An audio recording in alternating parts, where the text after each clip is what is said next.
All right, fam, it's your brother Asad. And I'm Adrian. And we are back again with another quick video. So make sure you like, comment, and subscribe. My lips dry. Make sure you like, comment, and subscribe and hit that notifications bell so that you'll be notified when we drop new material on this channel. Secondly, in terms of housekeeping, I got to give a special and a significant and a particular and a peculiar shout out to my South African family for all the love you guys have shown this channel.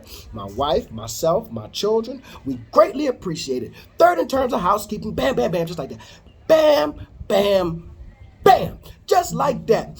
On June 6th, the African Center for the Study of the United States over at Wits University will be hosting a lecture by Dr. Julius Garvey. Dr. Julius Garvey. Dr. Bam. Julius Bam. Garvey. Bam. All right. Who is Julius Garvey? That's who y'all want to know. Who is Julius Garvey? He is the son of the most honorable Marcus Mosiah Garvey, the great Pan-African leader from Jamaica, came to the United States, started the UNIA, the Universal Negro Improvement Association, had 2 million members. His influence was on brother Malcolm X, because Malcolm X's parents were Garveyites. He was the leader of the diasporan Back to Africa movement. And his most famous phrase was what? Come on now, somebody. I said his most famous phrase was what? What? Africa. Oh, you got it? Go ahead. Africa for Africans for the Africans. Africa for the Africans. Now listen. So his son would be. You know what's crazy is when you mentioned that he had a son, it was almost unbelievable. I had to go look it up because I was like, I thought that he lived like way long time ago. I was like, he has a living son? His son was born like 2-3 years before my mama. Yeah, that man could be my pa. Yeah, wow. That man could be my pa. Yeah, so that was amazing. It's not that long ago, huh? Not that long ago. And not that long ago that we understood that we was Africans. I'm saying a lot of these Negroes, it's just baffling to me. Yeah. We got Negroes talking about, we got one group of Negroes talking about we Hebrews. That we Hebrews. We've been on planet Earth. All right. You got somebody else talking about we Native Americans.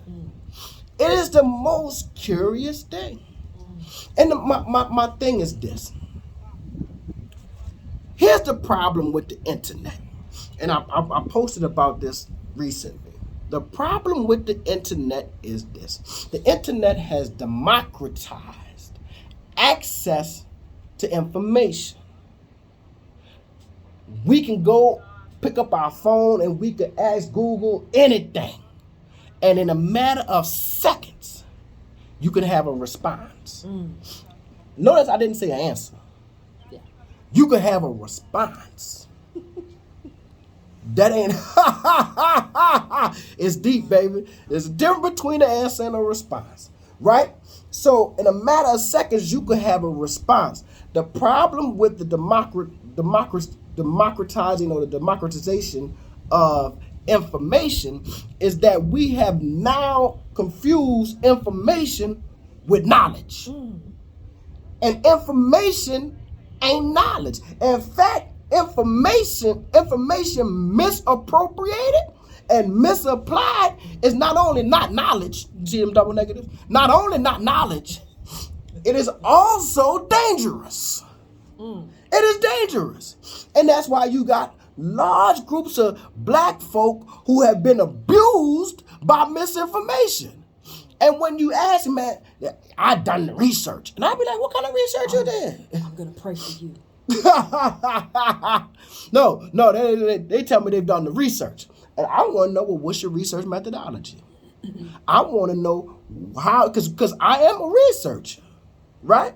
So I want to know, how did you research?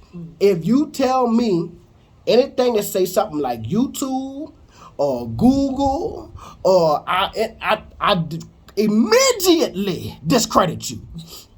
Immediately discredit you. Chat GPT. And Chat GPT or whatever you using, you get immediately discredited when you say you have researched. What you have actually done is confirmed your bias. It's called confirmation bias. What you have actually done is confirm. If you don't tell me, if you don't mention triangulation, if you don't say I checked the source of the source of the source's source, if you don't tell me that, I know you're just a dummy who are easily misguided. I was watching some stuff. I think it's the pastor dude from here. I don't know if he's from here or if he's from Zimbabwe. Bashir is his name, I think. I don't know. Yeah, and he was in China somewhere telling people their name, and they was just believe. It was just like, okay. But that's how easily you can misguide people. Yeah. You could easily misguide people because most people are not willing to do to do the knowledge. Yeah.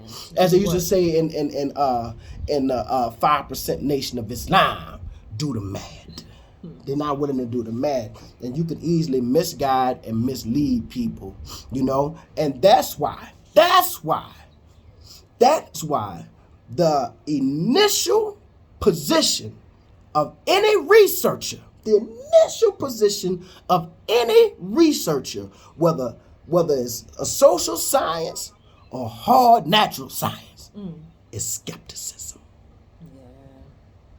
Skepticism. That's the way we approach research. With a little splash of cynicism. A little splash, but you damn so skeptical. I don't believe that. That is the nature of a researcher. But anyway, so So he'll be here on June 6th. Mark is coming across them folks. We say what? Did Marcus come across I those wonder. people when he had the whole Back to Africa movie? No, he ain't come across them people, man, because our people knew who we were. Yeah. Not everybody may not have been accepting of the fact, because Umar was here. Dr. Umar was here. Yeah. And Umar said something on the Black Pen. A lot of people, y'all tagged me on that and sent me an email asking me my thoughts, so we're going to talk about it. But he said that nobody wants to be on the losing team. So... And I thought that's profound. That's just the truth. So when you have painted Africa as the losing team, even though our people may have known they were from Africa, right? They might not have openly accepted. They wasn't walking around with it proud like a badge, hey. But Marcus helped change that narrative. That's why it's important that his son is coming here on June 6th, because Marcus helped change the narrative around Africa. Africa for the Africans. Rise ye mighty race and all that good stuff. He gave us pride. He was one of the first black leaders that embraced Africa wholeheartedly. There was people before him, Edward Blyden, who was a Pan-African, but he didn't have the social impact and the cultural impact of a Marcus Garvey. Marcus gave us a flag, red, black, and green flag. He had a little army. The UNIA army had their own uniforms and stuff. It's kind of a big deal. He was a big deal, and then and because of a Marcus Garvey, then you get like the Nation of Islam, right? And the black nationalist and pro-black ideology. They say, the Nation of Islam get mad when you say this, but the truth is, Elijah Muhammad was part of the UNIA. Oh no, be mad if you want. Look, it don't mean that he wasn't it just means he had influence, right? It just means that Elijah Muhammad had influence. He was influenced by Marcus Garvey. Malcolm X's parents were Garveyites, so Malcolm had this natural orientation for Africa. So you hear that Garvey and Malcolm for sure. Yeah. But anyway, so Umar. Right. What'd you think about Umar? Every time I listen to Umar, I'm always impressed by just like how well he speaks. Like, he doesn't skip a beat. He doesn't stutter. He doesn't even have to think about the response. he's like watching TV. You know, on TV they never have awkward pauses, or they Right. never get lost in their thoughts. Or, you know, it's always just so well prepared, well prepared and scripted. Mm-hmm. But you know, the delivery is not well prepared, scripted type stuff. It's just like on point. It's a strong delivery. I said, you know, that's a powerful gift. Yeah, I wonder if it's because he answers the same questions over and over Every time. Yeah, so That's probably it. Yeah, and he's like, okay, I know how to answer this. You know, Right. I know. Right. So I like Umar. So a lot of people tag me and ask me my opinion. And what do you think? The main thing I want to say is that when he said don't vote in the ANC election or the election next year, telling people don't vote. Yeah. So listen, the way I look at Pan-Africanism is this: we have to have a constitution, right? A written constitution with a set of principles and ideas and ideals. Let me say that we are striving for, and then we have to bespoke and tailor those ideas to our own given context. So in the United States, one thing may work. In South Africa, that same thing may not work. Right. Something different has to happen, right? In order to achieve the ideals and the goals of our Constitution, right? So the whole not voting thing in the United States, I'm with that. I am with that. It is time that Black Americans, African Americans, stop being the booty call. No, the booty call of the Democratic Party. Right? The Republicans don't care nothing about us. Last Republican that said something to us, Donald Trump said, you might as well vote for me. What do you have to lose? Yeah, that's what he said. It can't get no worse for you. We believe it can. Right? Yeah. But Donald Trump he said, might as well vote for me. What do you have to lose? What do you have to lose? That's how bad we are off in the United States. Donald Trump told us, might as well vote for me. What do you have to lose? Star was born. Right.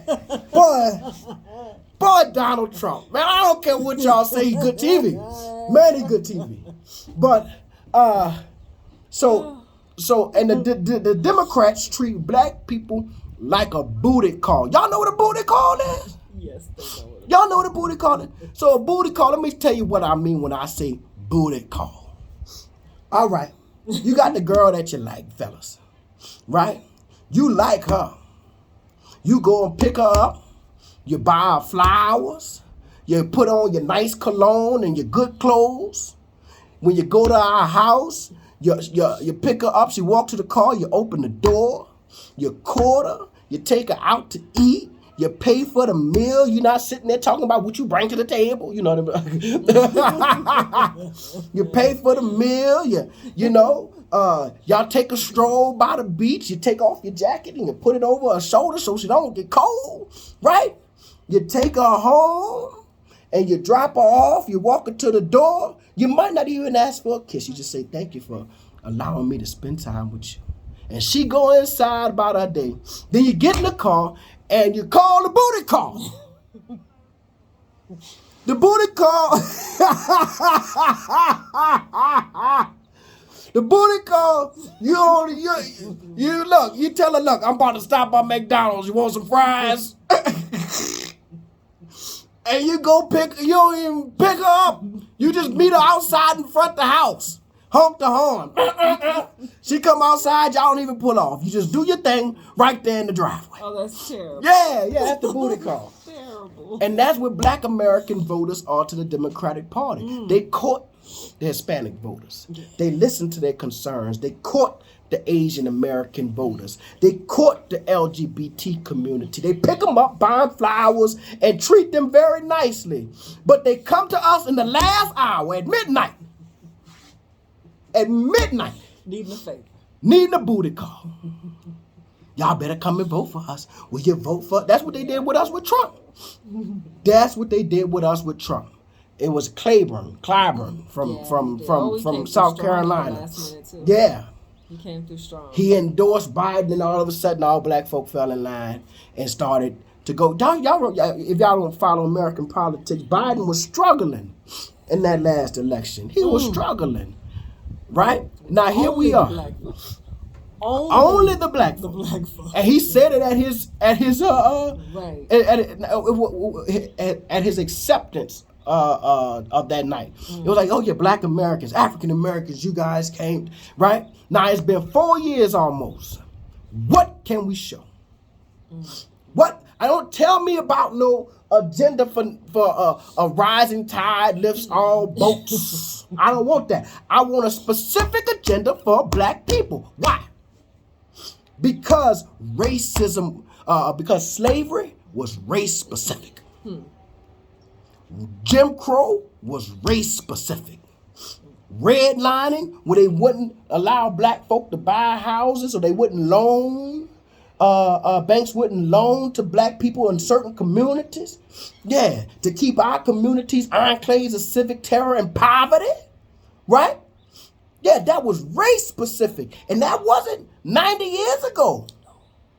That was in my mom and daddy lifetime. No, we still dealing with real estate discrimination today. We still erasing all signs of blackness to sell our houses at there equal was levels. There was a woman, I think she was married. There was a couple of stories like this, but this woman in particular was married to a white man, but she had the pictures of like her family and stuff in the house.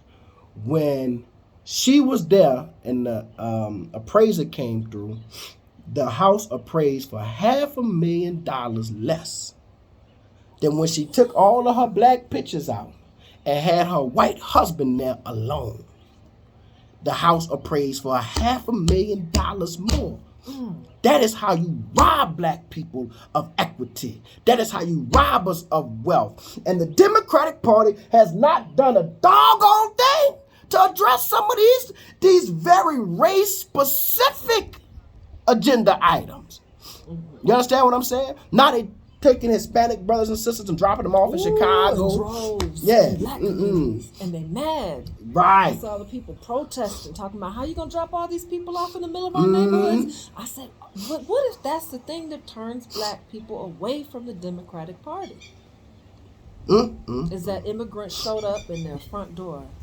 And they said they dropped them off without a plan to keep them housed long term, to feed them, to get any type of jobs. So what you think's gonna happen to them when they're just floating around aimlessly in the United States with no resources? They're gonna join the criminal class.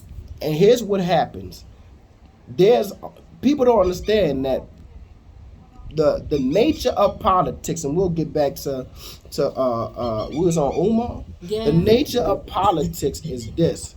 My representative is supposed to go and get a piece of the pie. There's only so many pieces of that pie. The pie is not unlimited. It's a finite. It is finite. Finite Even amount of resources. Will tell me, no, we shouldn't look at the world like that. Oh, but that's the way it is. There's enough for everyone. No, I it's looked not. at her like, girl. It's only so many seats in the good school. Right. The good school can't take everybody in the city. There's only so many jobs at the factory.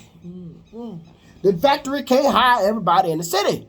So there's a finite amount of resources that your representative is supposed to be going to get. And what's going to happen when they're dropping off all our Hispanic brothers and sisters and black communities is that now we got to take what limited resources we have and not divide them. We ain't got enough for ourselves.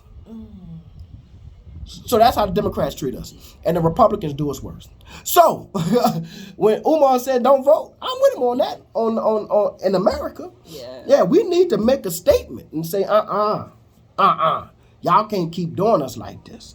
Now in South Africa, listen, honestly, I don't know enough about South African politics to say if that is an effective measure that will work in order to impact and make impactful change, right? Yeah. I don't know. I know that there's a lot of folk who are ANC loyalists. I know that there are a lot of folk who are moving towards the EFF and the DA. I think the DA is kind of considered a little bit more the conservative party, right? But what I can say is that South Africa's, if you are unhappy with the current state of politics, then it's one or two things you can do. You can vote or not. Yeah. And here's what I say. By not voting, you are also voting. You are also making a statement, right? And if you say, well, in America, they tell you, if you don't vote, you don't have no voice. My voice wasn't, as a citizen, your voice is not given to you just by the vote. In fact, black people, if you want to know, we didn't even vote to get the right to vote. It was through protest. To get the Voting Rights Act signed by Johnson, that wasn't done through no voting. That was done through protest. That was done through civil disobedience, right? So, but with that being said, hey, vote. I believe black folks should be voting locally. Vote for your mayors and all that good stuff. That Democratic Party on that national ticket is a problem. Fake South Africans. There was a serious show, huh? Yeah, that's a serious one. Yeah. It was serious. We weren't laughing and playing, but fake South Africans. So, why did I just say that? Because it has happened. Because this is what the show is really supposed to be about. This episode, this show. So it is like we have run into so many black South Africans who will start speaking Xhosa or Zulu or was another language. I don't know. Y'all already know. I don't know. But they will start speaking it to us, and then when we respond in English, it's like we get such a look of skepticism. So one lady I told, like a look of offense. Yeah. Right. Okay. So today, this is why we ended up doing this, because we were walking right here where I'm walking. You can't see where I'm pointing, and a lady was walking her dog. Two sisters walking her dog, and when I passed by them, I don't know what she said to me, but I said, "Hey, how you doing?" Right, in English. So, and the look in her face was like, it was like the way I felt was like, oh, you refuse to speak your own language. You see what I'm saying?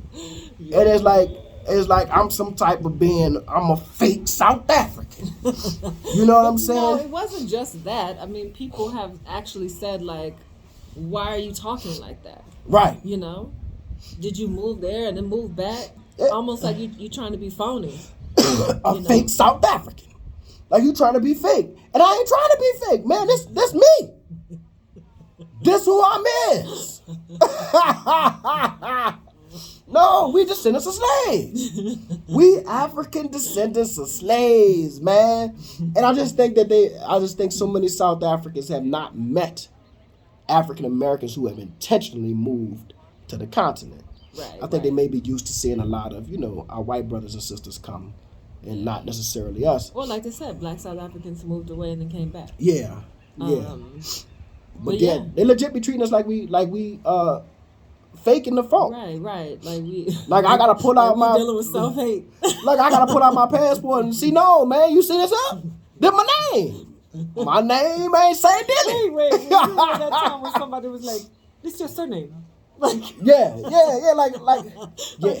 This is your surname for real. Yeah. Yes. And I guess it's maybe because some people say we look South African or whatever have you. And I don't know what no South African look like, because all y'all look like black Americans to me. Most of them. They got I don't know, what is Mandela? I don't know. I forgot what Mandela's, but he has those kind of Asian almost eyes. You know what I'm saying? Mm-hmm. Now we don't see too many of those but the rest of y'all, I could pop y'all in Atlanta, Houston, and New York, and y'all just be another black American, another African American. So when they say we look South African, maybe that's what it's like. Maybe it's like, why are you being fake? Yeah, but I'm saying I ain't. You know what I'm saying? I ain't being fake. It is the strangest experience. Yeah. Because people really are just like, oh, where you from? It's just strange. You remember the lady called us colored on the thing? That's because he saw her. It's a surname. Yeah. I'm telling you, it's a surname. It was that's what they did on the paperwork. On the paperwork. After the fact. She didn't ask us. She filled out all on her own. she called her color. She didn't even ask if we was what. Now listen, if I gotta ask a woman or a man, are you a man or a woman? At least you could ask me what I identify as in terms of my racial, my national or origin and ethnicity. Right. Yeah. I'm African American. You know, she put me down as that color. Wasn't one of the selections in the drop down. So I guess she just said, I'm gonna go with. Why she just didn't go with black or black African or something? Because it did not compute in this context. It's like black African, you would not have that surname. Yeah, your last name. Because I was about to say surname that made her say, "Oh, we probably." Because it can't be the color. Because Pearl Tusi, the whole Zulu with good hair.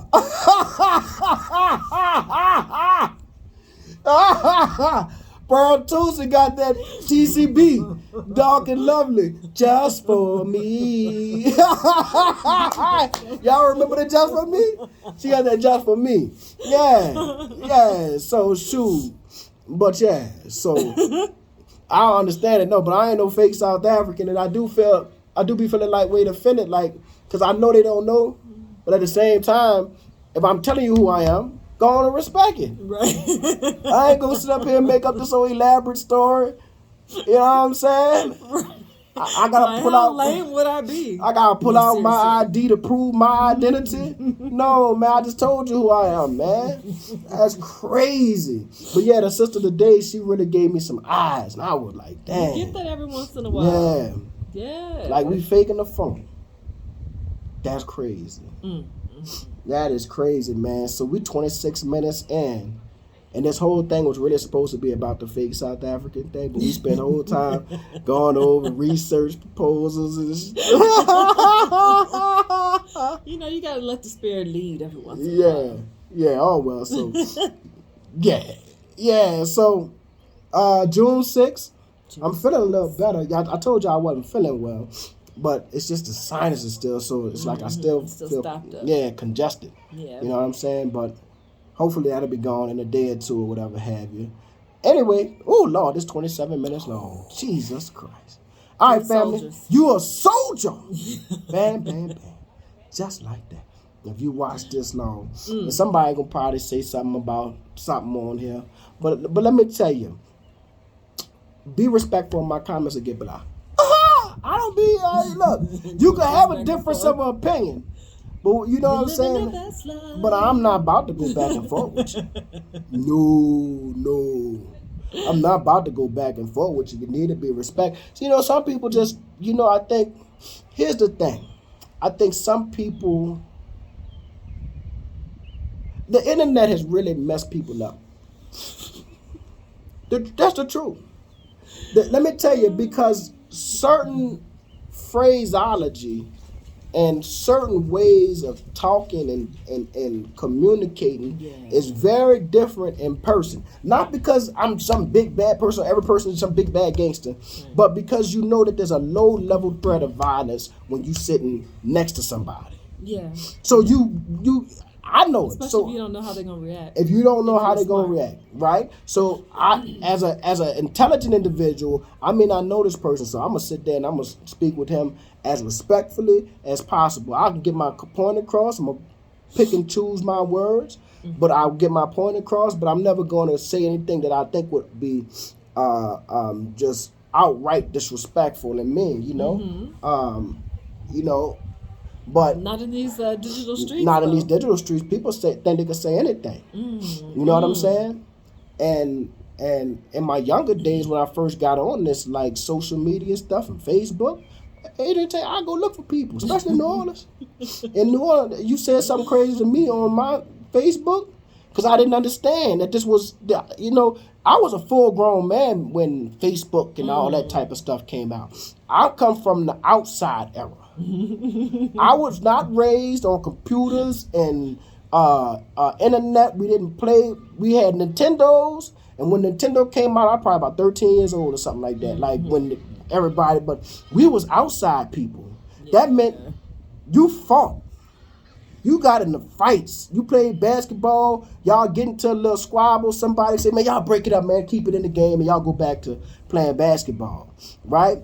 So I didn't understand, like, you talking crazy on social media is just you. I didn't understand that's where we were going with it. I didn't understand that because I didn't, because I'm like, there were two kind of people. There were those that leaned into it and just, at first at least, they would go back and forth all the time. You remember when there was a whole lot of fighting happening on Facebook pages and getting cussed out from one page? It was like, what is going on? Yeah. I think finally people were like, man, this is silly. It is silly. And just stop. And then, the whack ones that are left are still doing all that. They just, I ain't finna listen. I'm telling you, when I was new to this thing, somebody say something, I'm like, I'm coming to look for you, bro. I'm telling you, because I don't understand how you think you could just talk to me like this. Because this, everybody see you talking, everybody else reading this. I don't know. So that's how I got down. Then I realized, man, that's crazy. You can't go search for everybody that's saying something on the internet. So what I did is I fell in love with that block button. You're not finna steal my joy. Yeah, you're not finna steal it. Hit that block. If I don't care what you say. If there's one word sound off, block. Hide on YouTube, it'd be like hide user, and they'll still be going back and forth with themselves, and nobody else see it. They comment on my thing all the time, and don't nobody else see it but them. They in a whole conversation with themselves. Yeah. I'm not about to go back and forth with you. Well, no, partner. No. You're not finna have me out of my mind like that, because I know anybody with good sense don't talk to regular folk in their face like that. No. I'm not no gangster. I'm not no super thug. What?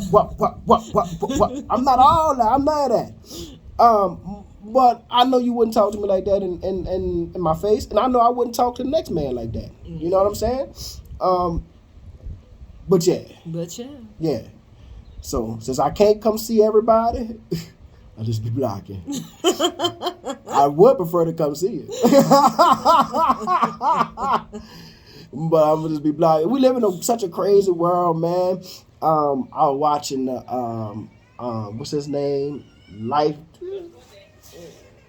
Oh, the baby that fell down in the thing. Oh no, her ball fell down there. Yeah. Oh, Lord have mercy.